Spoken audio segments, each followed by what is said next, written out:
Welcome back to the Halfway to Game Day podcast. I'm your host, Will Schatz. Another pretty good week in college football. We had some real games with some real consequences, and as the weeks progress, as always, we're gonna get to see more games like that every single week. We have a massive one this week in the SEC, and we'll cover that today. I want to start today's episode with something a little bit different. I normally just jump right into the kind of game recap from week 5, but I want to jump into a tweet I saw. I like to talk about things that I thought were interesting in college football. It's my show, so I get to do that. And this is one that really caught my eye. If you don't know, South Alabama and Appalachian State played on Friday night, and South Alabama the last 2 weeks has looked very good. And well, let me just show you the tweet. I can show you this first tweet here. If you're watching on this may be a segment you want to watch on YouTube, this first one, just so you can see it, but I'll explain it the best I can. Appalachian State posted that their game against South Alabama would be a sellout, and nice full stadium here. The Rock will be rocking tonight. They were fired up. They announced a sellout for the game. Well, South Alabama goes in and basically puts it on Appalachian State pretty hard. And after the game, Appalachian State tweets this, or South Alabama tweets this. Little shushing emoji, and then a picture of Appalachian State's stadium completely empty while the game is still going on. I think I said after the game. No, this is while the game is still going on. There is, probably a couple hundred people in the crowd, but looks like 20 from the picture. Very good tweet. South Alabama's social media team, hats off to you. That is excellent. That was pretty cold. It was enough to where I was at dinner and I audibly gasped because of how cold this tweet is. I loved this. Also, a good time for a plug. Make sure you follow the podcast Twitter, Halfway to Game Day, Game Day WS, or at Game Day WS. Give me a follow there. I've got a Twitter pick every week that is exclusive to Twitter. Only the Twitter followers see it. You get my regular against the spread over-under picks on this podcast. You get an outright upset pick on Twitter. So if you've been wanting that, 1 for 1 on the season, go follow me over at Twitter at GameDayWS. But anyway, we'll jump right into this week's recap here. Starting with the Friday night game, number 24 Illinois going on the road to number 22 Nebraska, and Illinois beats Nebraska 31-24. This game was excellent. I watched every minute of this game, and it was a ball. The first half went just about how you'd expect it. They were playing neck and neck. Good defense, some good offensive plays, but really, obviously, the game picked up in the second half. Let me look here. Let's see. So in the fourth quarter, there was a point and this is the first time I've really seen this out of Nebraska in quite a while. They looked like they, on the defensive line, started to get worn down in the fourth quarter. And this is not something that I just noticed, but a couple people on Twitter noticed it too. Where Illinois started to just run the ball at will against Nebraska's front seven. And that was a little bit surprising to me. But anyway, Illinois is driving. They have the ball. They're driving. They're running it for probably 8 yards a clip each play. And for whatever reason, they decide to... It's either an RPO or actually a true play action. But regardless, Luke Altmaier gets hit. Luke Altmaier is Illinois' quarterback. Gets hit from his blind side and fumbles the ball. And Nebraska recovers. And at that point, I thought, well, this game's over. Nebraska just won. They ended up not. They ended up going to overtime, and Illinois ended up winning. But that decision was shocking to me, that they were running the ball so effectively, and they all of a sudden decided to throw it. That was shocking to me. But this game was really good. Illinois is a very sound football team, and they have a game coming up this week against Penn State, which we'll talk about later, that I am uber excited for. I think that there's a good chance Penn State wins, and maybe even covers the large spread that they have. But I think Illinois can be pesky, and I think that Illinois will probably cover the plus points there. As for Nebraska, I really don't see any reason to be concerned from this game. I think Illinois was just a better football team. You lost at home, but Raiola, besides the one throw that he missed into the end zone that probably would have won them the game in the fourth quarter, in the fourth quarter that he missed, he overthrew, played fine. Your running game was fine. Yeah, I mean, everything about you was Nebraska football. You just lost. The real storyline to me is this: Nebraska in the fourth quarter in close games.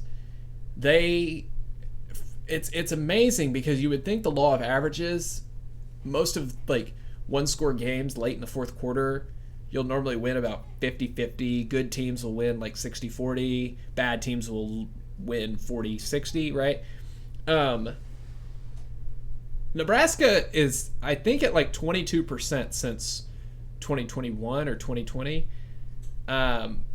which is shockingly low. I mean, it's amazing that it's been, what, 3 head coaches that this has been a thing? This fourth quarter letdown has been a thing, and none of them can right the ship. It's bizarre to me, and I'm not sure how you fix it. But it's so weird that it's lasted this long, where they cannot figure out how to win down by one score late in the fourth quarter. I don't think Nebraska's dead or anything, but you're going to have to figure out how to win close games and fast, because you're going to be in some close games. Probably for the rest of the year. Let's look at their schedule here really fast. I think I did this last week too, but yeah, you're going to be in some close games. You're going to need to figure out how to close these out. And I think they can. I think Matt Rule's the coach to do that. But it's going to take some time, and hopefully they're able to figure it out sooner rather than later. The next game we're going to be covering, number 12 Utah defeats number 14 Oklahoma State 22-19 on the road. This game, I'm just going to be honest, sucked.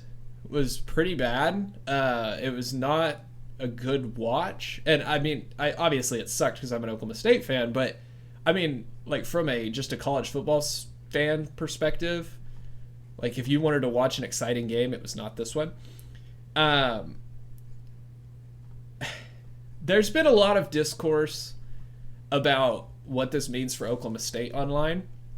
And I don't want to cover that angle because it's been spoken about a lot. It was spoken about by Josh Pate and some of the Cover 3 guys, and just like what this loss means for Oklahoma State and the rest of their season. And we'll talk about a game they have coming up this week against Kansas State that's going to be uber important for both of those teams. So I want to take the Utah angle of this because, like I said, I just feel like the Oklahoma State angle has been overdone. Utah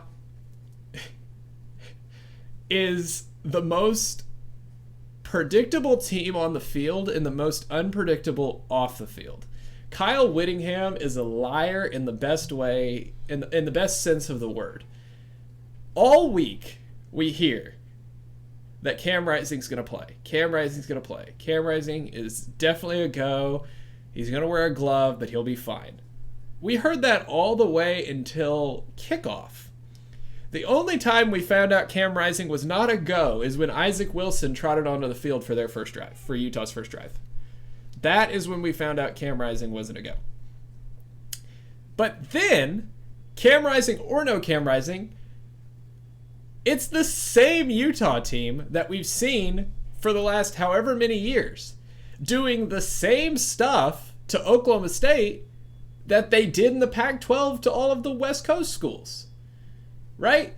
They jump on your back, they pull you into the mud, and they don't let you go. They make you stay there. And if you want to beat them, you have to fight them out of it. They're going to make you play their brand of football. And if you want to beat them, you have to beat them at their own game. You're not going to be able to play your game. And this is exactly what we've seen the last couple years.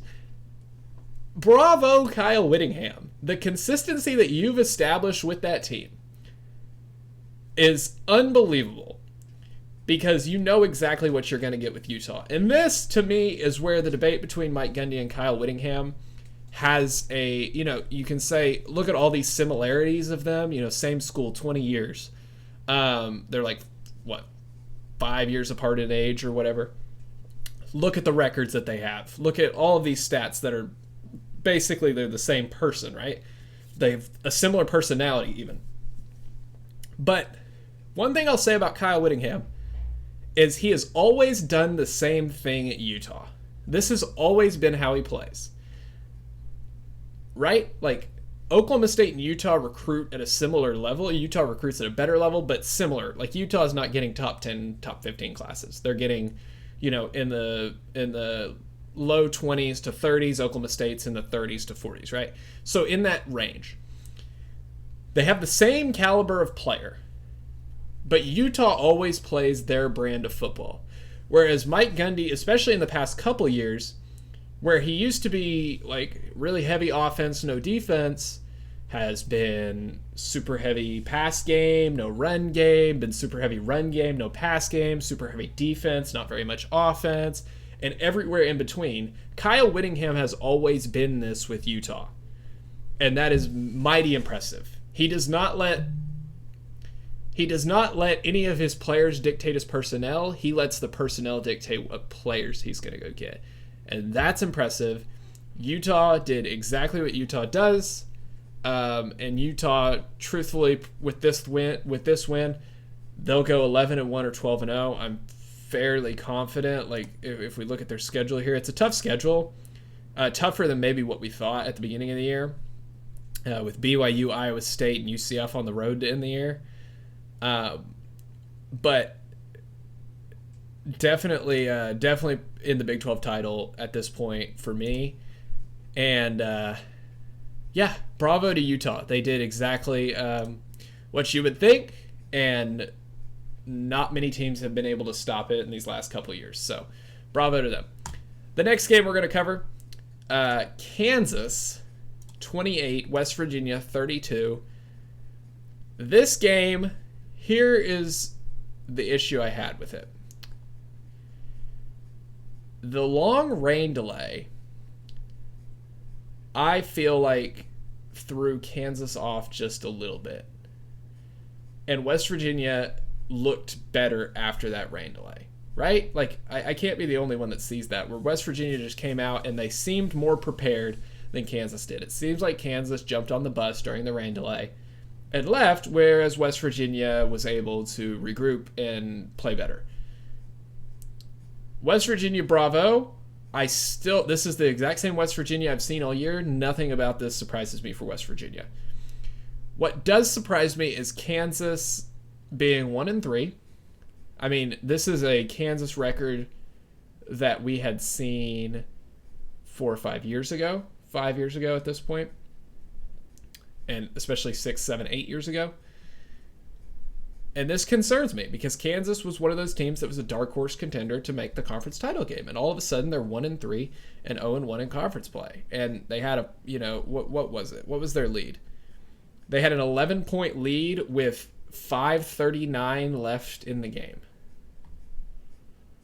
and they lose the football game in 5 minutes. They lose it in regulation. That can't happen. And it starts with Jalen Daniels. I mean, you look at him, and I'm sorry, he can't be the starting quarterback for this team. I don't think he has the juice throwing. I think his back injury was a big, big issue. And I don't know who their backup is, but Jalen Daniels is not a legitimate Power 5 starter anymore. I never thought he was that good to begin with. Then he gets hurt, and now I really don't think he's that good. And this is the conversation we had last week before this game, and it's the same thing I'm saying now. I don't think he's the starter. I think you have to figure out something else. You're trying to force him to be something that he was before a back injury. Back injuries, in my opinion, are worse than knee injuries and right below hip injuries. Back injuries are really tough to come back from. There are a lot of players that are never the same after a back injury. Jalon Daniels has not been the same player after his back injury, and I think you have to make a move, or else your season's going to be over fast. Who do they play? Let's see who they play this upcoming week. TCU at home. They could win that, but then you go on the road to Arizona State. They'll beat Houston.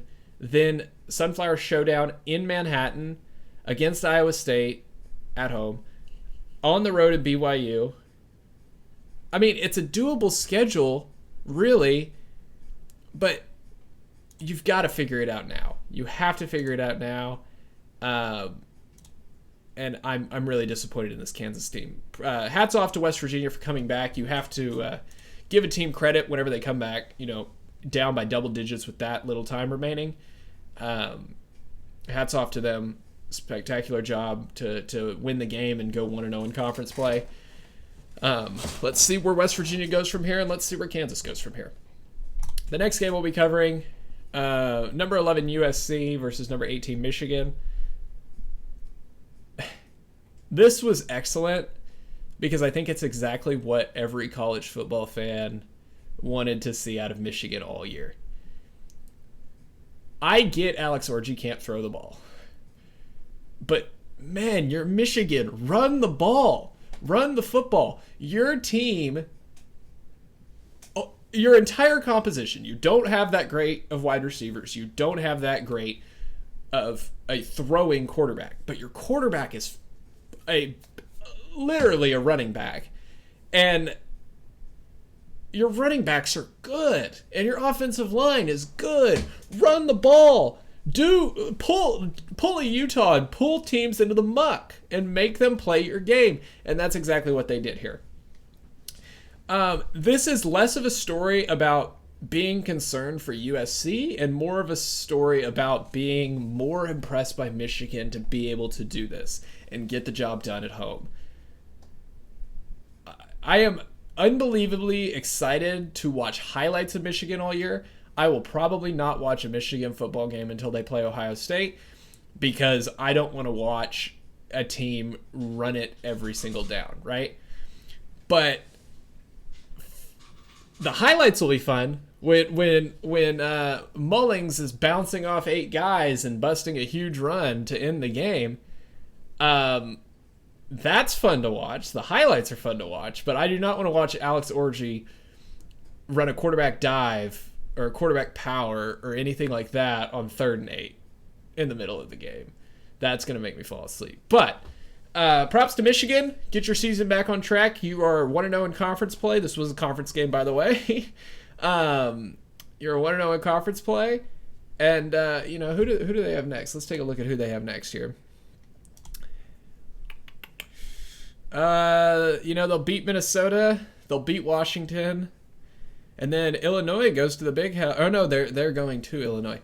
Illinois, that's a tough game. They still have a tough schedule ahead, but I don't think the bottom's going to fall out from this team. I think they know who they are now, and I think they'll be okay. USC, like I said, I don't know that I really learned anything about USC that I didn't already know. USC will be fine. Miller Moss will be fine.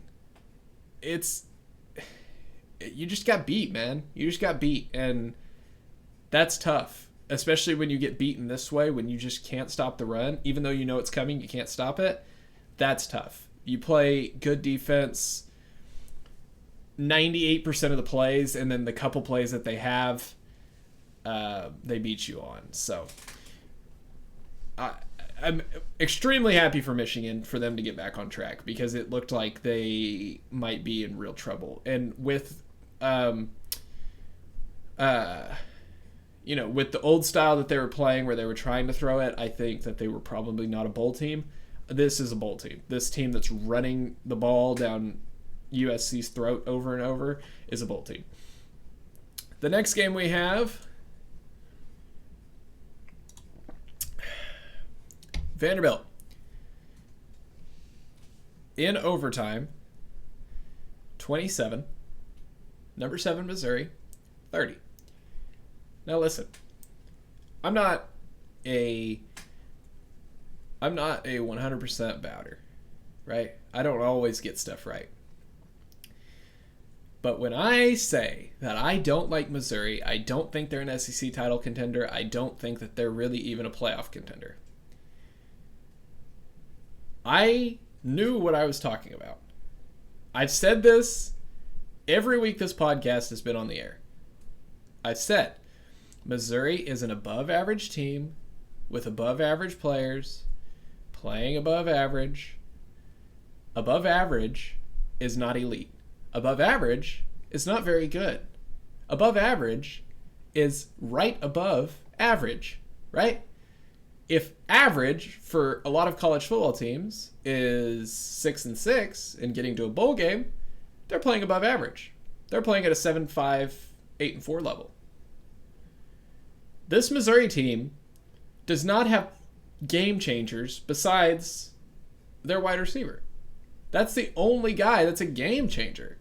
Luther Burden is the only guy that's a game changer on this team. Brady Cook is not a game changer. Brady Cook is a game manager. You beat Vanderbilt at home because of a missed field goal at the end of the second overtime. I am deeply concerned for this Missouri team. I don't think they'll win a ton of games against the better teams on their schedule. Now, they lucked out with one of the easier schedules in the SEC. So, hey, good job. Good job, Missouri. You're going to lose to Alabama. I don't know that you'll lose to Oklahoma because they can't move the ball, but we'll see. You'll probably lose to South Carolina. You definitely could lose to Arkansas. You're probably going to lose to A&M. I mean, this Missouri team is flawed. Extremely flawed. I don't like their composition. They're running at a little bit of a faster tempo, which I like. I think it fits them better. But they almost lost to Vanderbilt at home. Don't get me wrong, Vanderbilt's improved. They have better athletes, yada, yada, yada. I don't like this Missouri team. I've said it once. I'll say it again. Not for me. Truth be told, if Vanderbilt had one more Jag Plus playmaker, they'd probably win the game. But they're just not there yet. Vanderbilt's not there yet. And I like that the AP voters dropped Missouri 4 spots. They are outside the top 10 now because of this performance. And I think they dropped them last week too. This is not a top 15 team in my opinion. I am scared for Missouri. I hope they prove me wrong at some point. But I'm scared for them. So, with that being said, I'll jump off Missouri's head. But you're on fraud watch, Missouri. You're on fraud watch. If we're sitting here at the end of the year and we're talking about an 8-4 Missouri team or a 7-5 Missouri team, don't be surprised. Next game we're covering, Colorado defeats Baylor 38-31. And what is probably the game that just got Dave Aranda fired? A collapse. Okay. This is what frustrates me about this game for Baylor. And this was a game that I bet Colorado to win. One of my best bets was Colorado minus 1.5. So I lucked out because I should have lost this bet. 9 seconds or 7 seconds or whatever's left in the game. You're down. Colorado's down by a touchdown. Shedeur rolls out, throws it downfield. There's a Colorado player behind the defense who drops the ball at the 2-yard line. If he would have caught it, he would have ran in for a touchdown or gotten hit in or whatever. Drops the ball. Everybody in the stadium thinks they just lost the game. Now, why was he so open? It's because there's 3 guys covering Travis Hunter.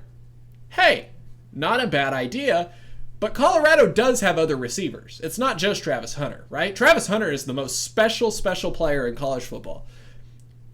But they have other receivers that may or may not be able to catch.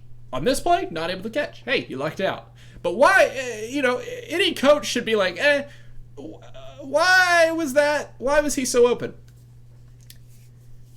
The next play, 2 seconds left. Clock stops, obviously, because of the incompletion. Shedeur throws it downfield, caught in the end zone by Wester. Touchdown, Colorado. Wester was behind the defense because they're triple teaming Travis Hunter. I get it. Travis Hunter's a special player. But how does a team let that happen twice in 2 plays at the end of the game? All you have to do is get a man on a man and bat the ball down. Double Travis Hunter. I get it. He is special, and you don't want to be the team that's an idiot that makes that happen. But you know what team is dumber? The team that lets a player besides Travis Hunter beat them twice on the last 2 plays of regulation. And then it goes into overtime, and Colorado wins the game. Baylor. My goodness. What is going on? And it comes down to this. That right there is the most obvious representation of what poor coaching is. That is not a player issue. Obviously, common sense would say, hey, maybe we should cover these guys in the end zone and not let them get behind us, right? That's obvious. But these players are just doing what the coaches tell them. The coaches, for whatever reason, are saying play the goal line. And then they're having to run back and try to bat the ball down. So they're letting the players get behind them. You know Shedeur can throw it that far. He's got a huge arm. He can throw it that far, no issue. And you let it happen twice, and none of the coaches say, hey, back up, follow your man, get a man on a man and bat the ball down. Instead, you're saying what looks like defend the goal line, and you lose the game. Unless Baylor turns it around miraculously, what does their schedule look like? I'm concerned for this.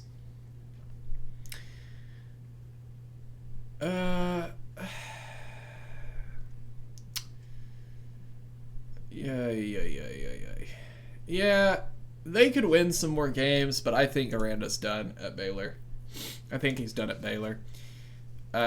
Unfortunate for him. I don't wish that upon anybody, but I think that this is the game that probably sealed it. They let him do the whole coordinator firing thing last year. There's no more excuses. This is probably the end of Aranda at Baylor is this loss right here. Not immediately, but eventually. This is what has set it in motion, I believe. Next game we'll be covering number 13 Kansas State at BYU, and BYU levels Kansas State 38-9. I have 2 things about this game, kind of one from each team, but really one from Kansas State and one from kind of both sides. Avery Johnson looked like a freshman in this game.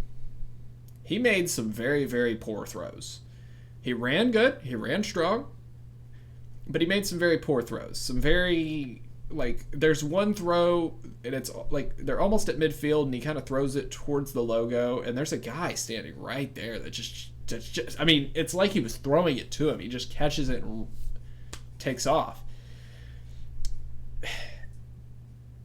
And it was like a very shocking interception, because you're like, what is even the plan there? He threw it right at a BYU defender, and BYU picks it off and runs it back, or doesn't run it back for a touchdown, but runs it back for a return.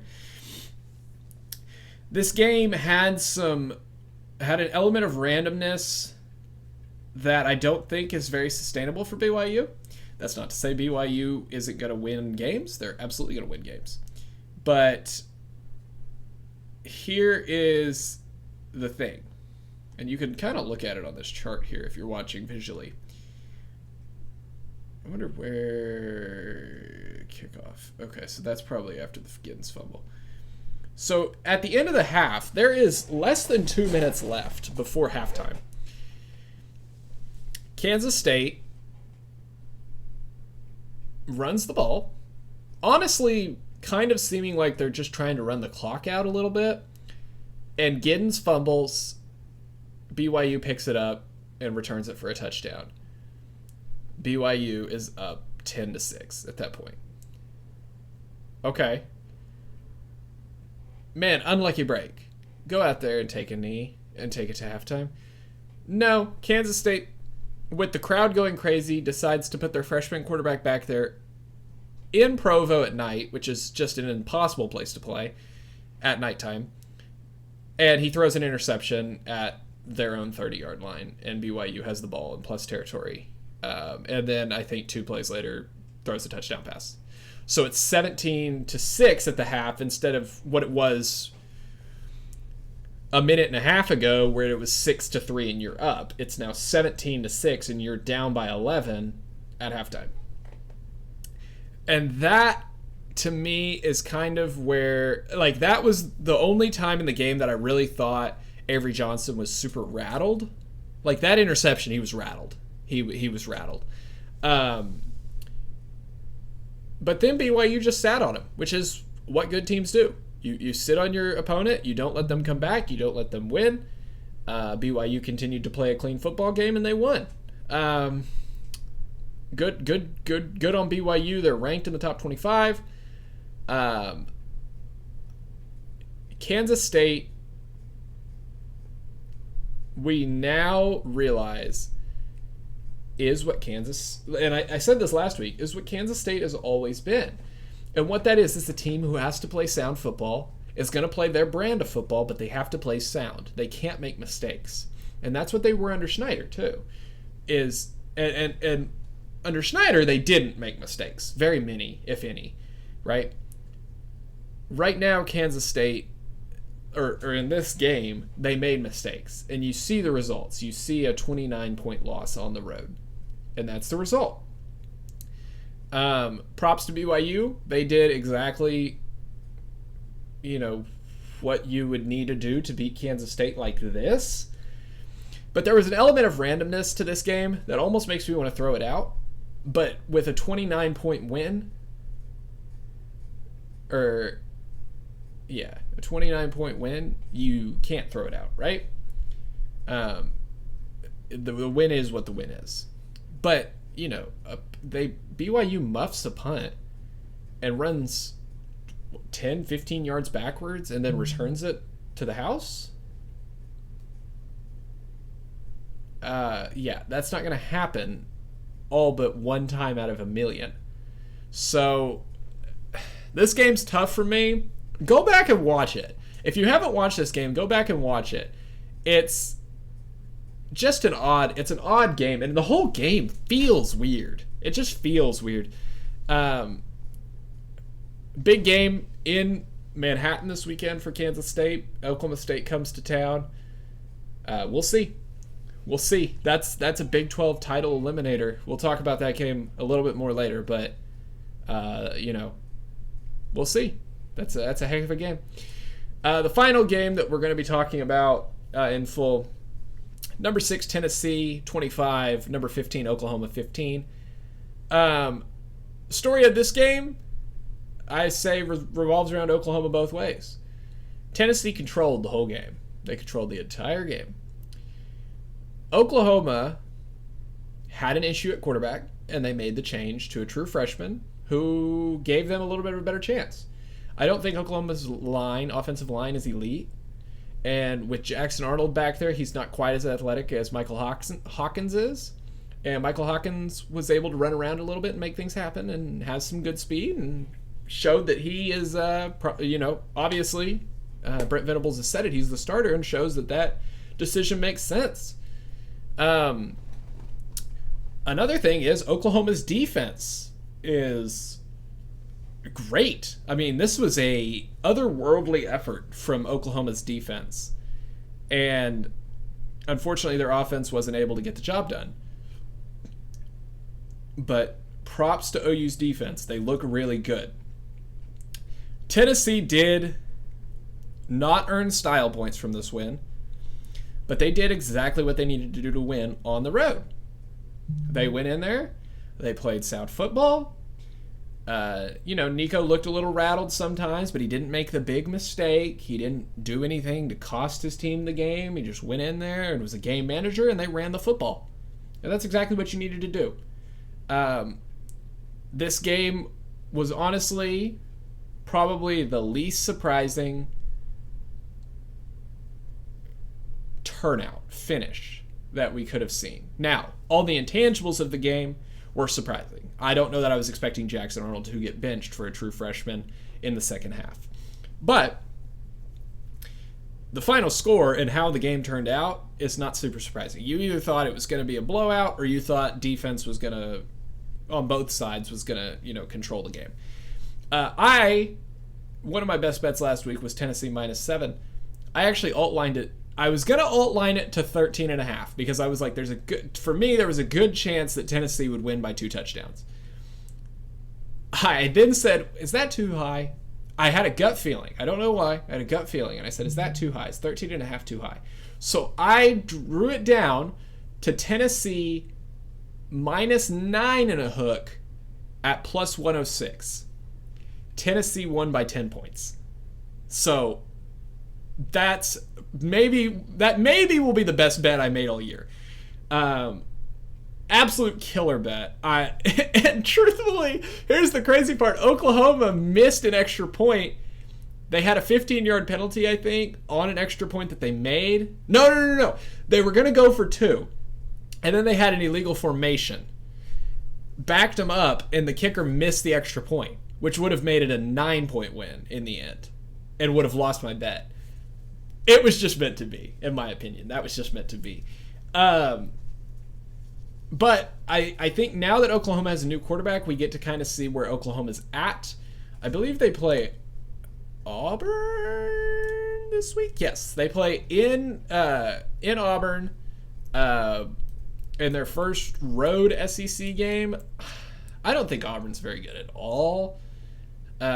So there's definitely a good chance they could win, but we'll see. With a true freshman on the road, we'll see. I don't think Oklahoma's bad. I think their defense is very good, but I think they need to figure it out offensively. And so that's the last game we're going to fully recap. I just wanted to talk about these 2 games really fast. NC State's really bad. NC State's really bad, and that's not to say that Clemson is not good, but NC State just, I don't know. They don't have guys to me. And I think a lot of people coming into the season had them as an ACC dark horse contender. They're not. They just don't have guys to me. Now, what I will say, Clemson, I think at the beginning of the year, a lot of people, and maybe even including myself, wrote them off as being done after the Georgia game. I think maybe we should have considered Georgia just being really good and Clemson maybe not being bad. Clemson's a good team. Clemson is a good team. And they're going to win a lot of games. And it's probably going to be Clemson-Miami in the ACC title game. And that'll be a heck of a game. Clemson's defense against that Miami offense will be a heck of a game. But I'm excited for that. But really, I just wanted to show this game because I don't think NC State's all that good. But good on Clemson. Klubnik has really figured it out. He's found a rhythm, and they're playing good football right now. Next game, wanted to talk about this one. Number 1 team in the country, obviously Texas beats UL Monroe at home, 51-3. The only reason I wanted to talk about this game is to say Texas can win a lot of games with Arch Manning. Texas will not win a playoff game with Arch Manning. They need Quinn Ewers back. For sure. Arch Manning is, don't get me wrong, this is not me saying Arch is bad. Arch Manning is not a Heisman contender if he were to play the rest of the year. Right now, Arch Manning's best skill set is being a game manager and being super accurate, right?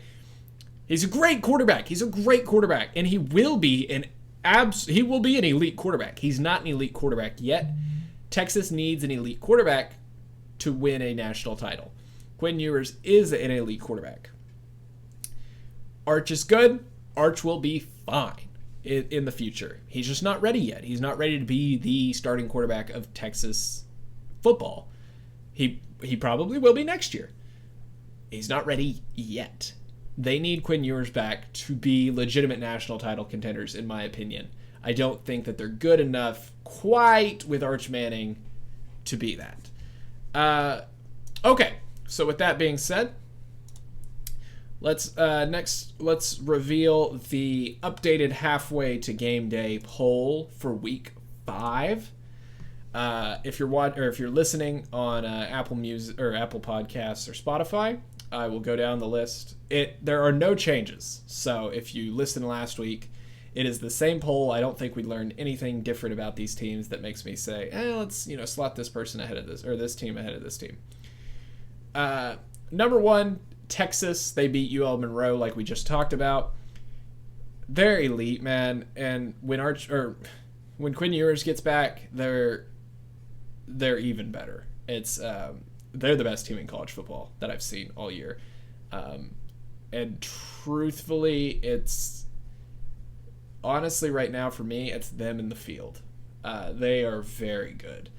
Number 2 is Georgia. They did not play this week. Obviously, Georgia has just been good all year.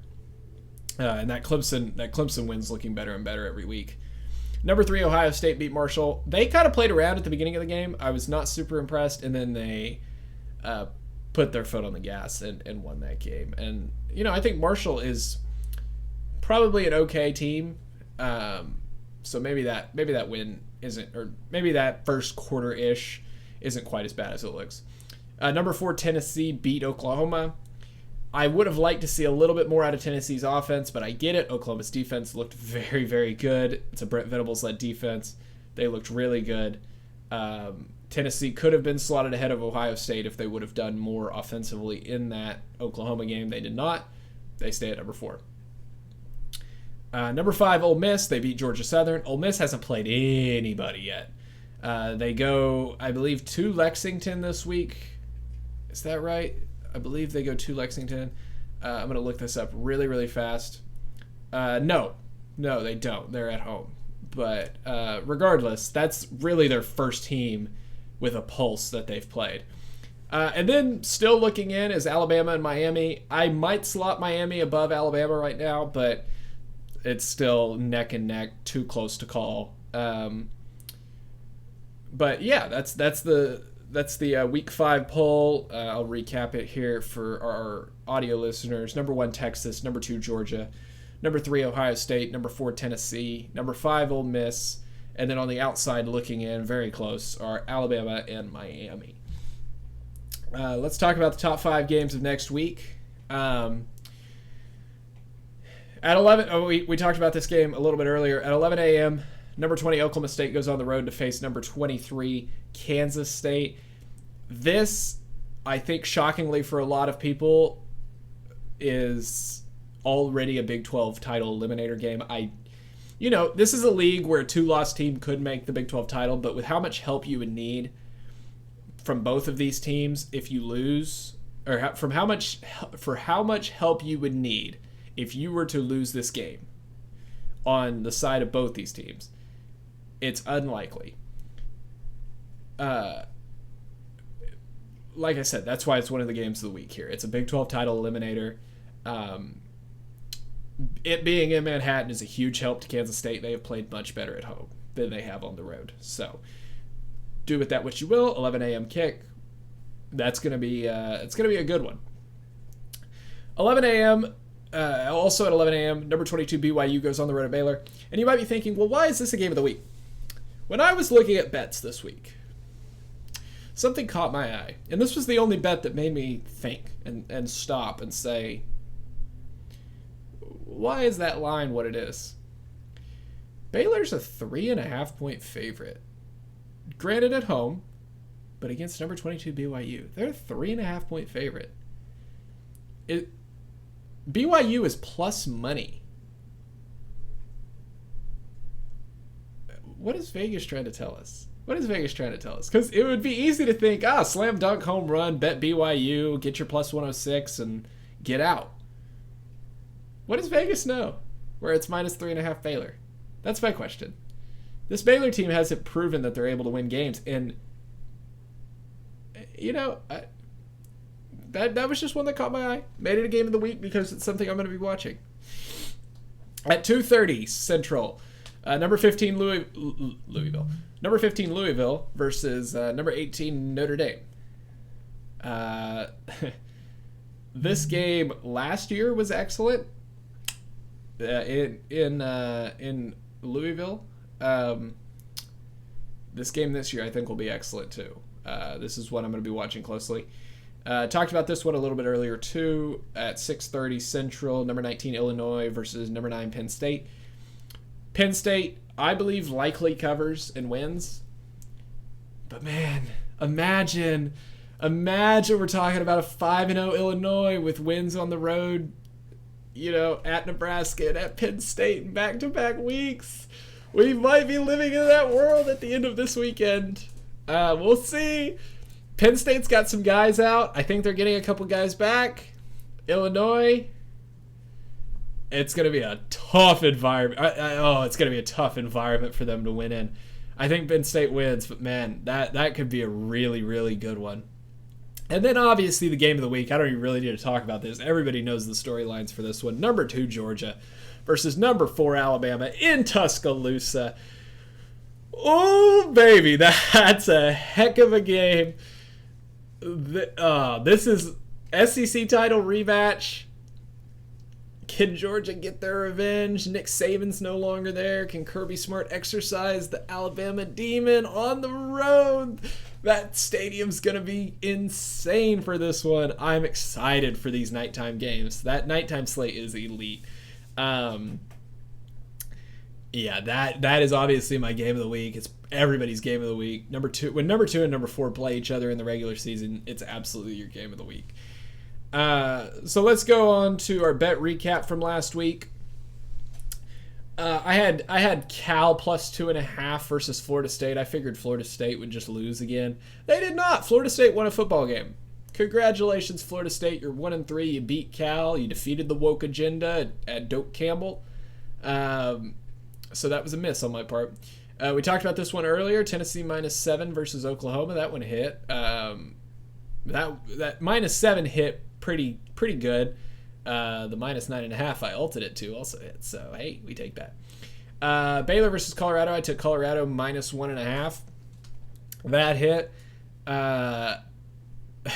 It shouldn't have. It shouldn't have. Thank you, Dave Aranda, for that money. Charlotte versus Indiana over 48.5. I loved this bet because I thought that Indiana could hit the over on their own, and they did. And Charlotte scored some points. So this one was way over. I love Indiana, man. I love Indiana. They just play their brand of football and do not have any regard for the team they're playing. It's so excellent. And then my X pick of the week, I didn't love any upsets this week, so I just went for a plus 600 and said, hey, USF had played good this year. Maybe they beat Miami. I didn't really think it was going to happen. I had USF plus 600 against Miami. It obviously didn't happen. It looked good for about a quarter and a half, and then it was over. So that makes my week 4 record 3-2. Makes my overall record 6-4. We are still above 500. We take that. We are looking to stay above 500 with this week's bets. Lines are courtesy of my bookie. I haven't been announcing that, but they've always been courtesy of my bookie. I have Maryland versus Indiana. Indiana favored by 7. I am taking Indiana -7. I don't think Maryland can keep up with this Indiana team. I think Indiana has played good football. They have shown an ability to not play around. Indiana at home, give me Indiana -7. Oklahoma versus Auburn. OU is a 2-point favorite on the road in their first SEC game. I think Oklahoma's defense can hold Auburn's offense pretty well. I think it could be a shutout, honestly. I think Oklahoma's defense is very, very good, and I don't like Auburn's offense at all. So then you're telling me that Oklahoma, all they have to do is score a touchdown or two or even a field goal. They could win by a field goal against Auburn, and this bet hits. Yeah, give me OU -2.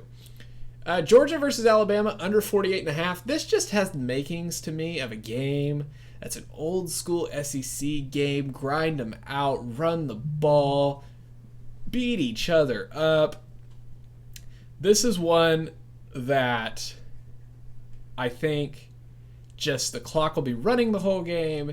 It'll keep it under 48.5. There's not going to be a ton of explosive plays. If this bet loses, it's because the game's wild and they just throw the ball all over the field. My final bet of the week, South Alabama versus LSU. I have South Alabama plus 22 in a hook. South Alabama's been good, man, and they've shown a tendency to put up points. This game could honestly be my upset pick of the week in Death Valley. I think South Alabama is, if you're giving me 3 touchdowns for South Alabama, because I think that they can keep up the scoring against that LSU defense. I don't think, I mean, if I just asked you on the surface, is LSU going to beat South Alabama by 3 touchdowns? A lot of college football people would say no, and that's exactly why I'm going with South Alabama plus 22.5. South Alabama showed a tendency to put up points. They got a good back. They got a good quarterback. Give me South Alabama plus the points. And that'll do it for this week. We had some pretty good talks about some of the games upcoming. This could be a heck of a week. This could shape up to be a very consequential week. In the end, we've got some very, very good games coming up. And as we march deeper, we get closer and closer to those end of year, real conference title eliminators, win or you are out games that we love so much. College football, man, we're already in week 5. Week 5 is upcoming, and before we know it, we're going to be at week 10. We're going to be like, man, where did the college football season go? We're almost, some of these teams will be halfway through their season after next week, right? College football goes too fast. So make sure that this weekend you slow down and enjoy it, whether you're in person or watching at home. Just enjoy some games. Don't hope for a running clock. Hope for slow down and enjoy the games. If you're going to any games this weekend, obviously be safe.